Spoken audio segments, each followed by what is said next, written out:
I wanted to criticize the Musar movement a little bit, more or less thinking more of constructive criticism.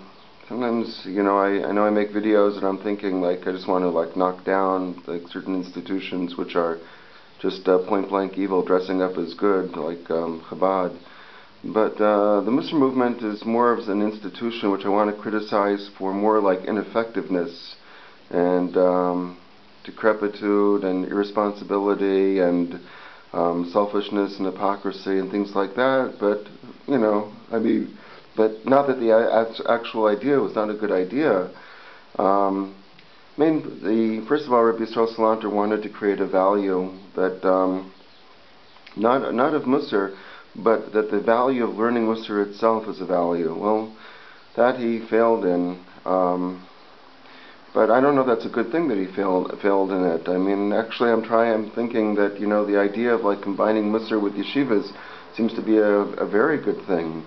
I think one of the problems there is that Musar itself is a schizophrenic term.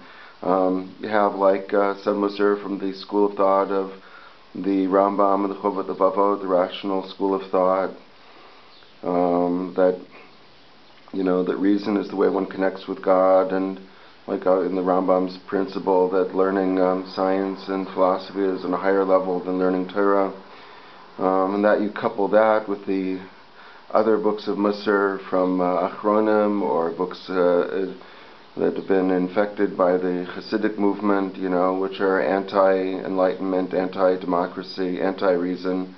So yeah, the Musar movement itself is going to be schizophrenic in itself. That's going to be a problem.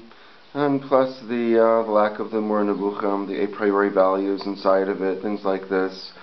You don't usually find the Mor Nevuchim inside, or any books along those lines inside of any Musar place, even or ever taught or discussed as being relevant at all.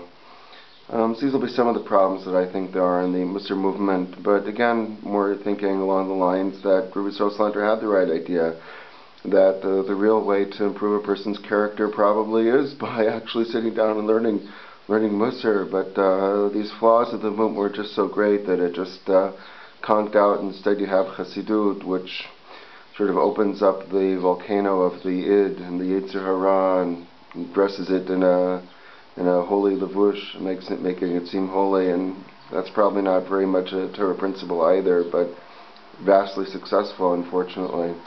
Okay, well, thank you for listening.